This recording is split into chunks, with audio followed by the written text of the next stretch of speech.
Guys, so today I'm going to be using the Ulta New Layered Dahlia stencil. And I've had this stencil for a long time. I am not great with stencils because they always seem to move when I decide to do inking with them. And I like forget to hold it down or something, and then my whole paper is ruined. So, luckily, I brought this Brutus Monroe stick and stamp mat, and this is my first time using it.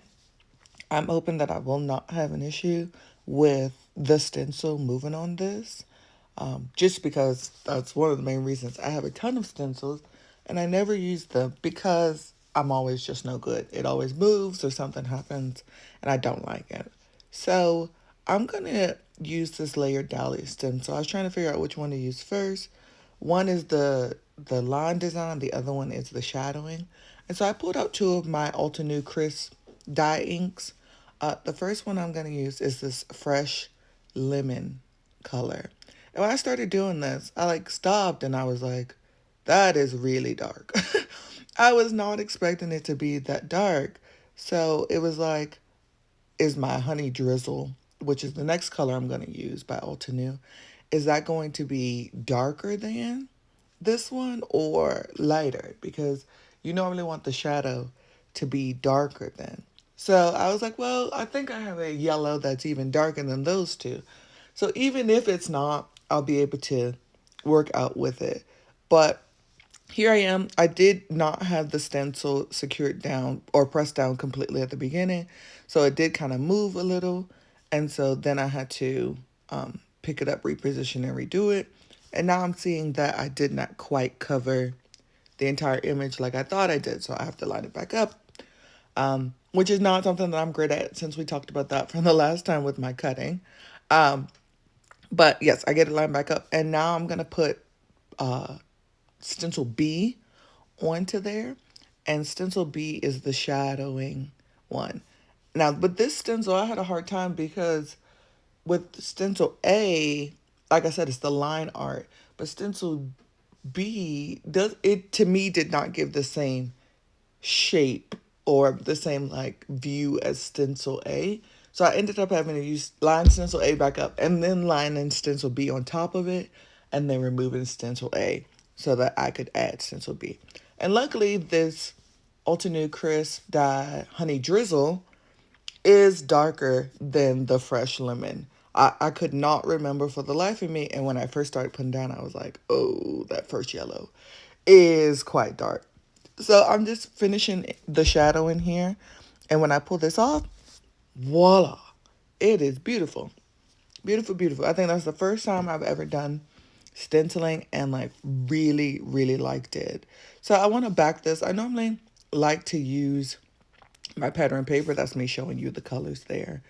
And so I went through this paper pad. I pulled it. It's one of the random ones that I brought on sale at, I think Joann's is what sells Park Lane.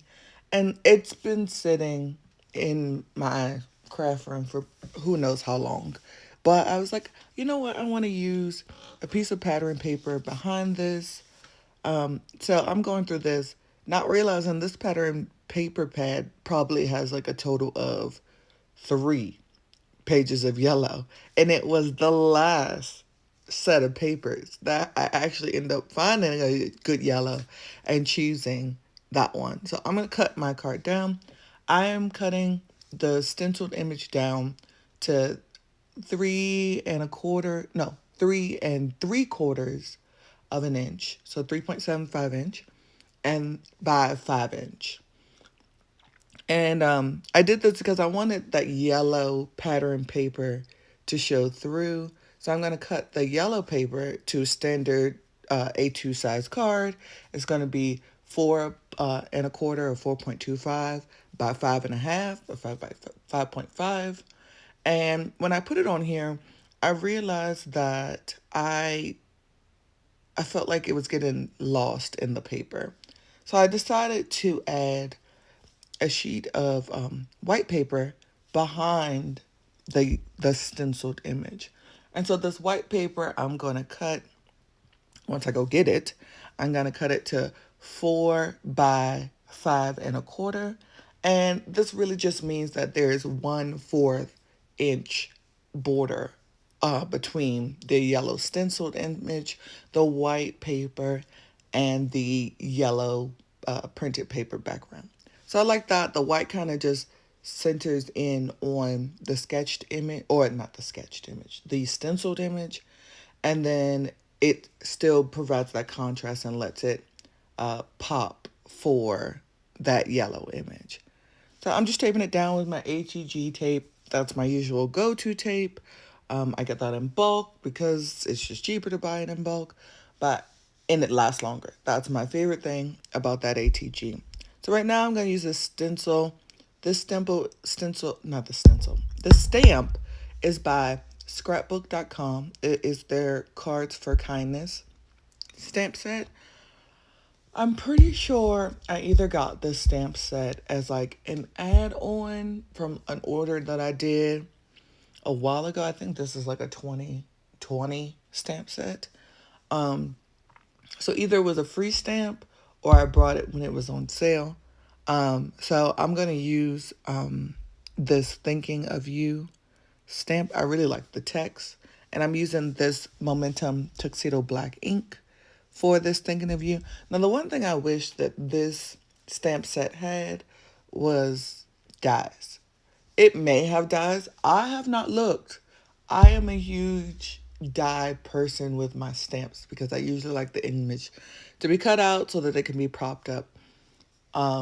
And to say that my fussy cutting skills are uh, not the best would be a bit of an exaggeration. My fussy cutting skills, especially around words, I realize that sometimes I'm cutting too close if I want a white border. Sometimes I'm cutting too far away. So I normally have to go back through at least twice and either fix up some areas. And at least with the dies, normally I can get it down. And if I don't get it down and it cuts incorrectly, then I can stamp it very easily and get it down again. But with these, this hand cutting, I could not find my little fussy cutting scissors. So I'm using full size scissors, which of course makes that even worse. But it is done. I think it turned out pretty good.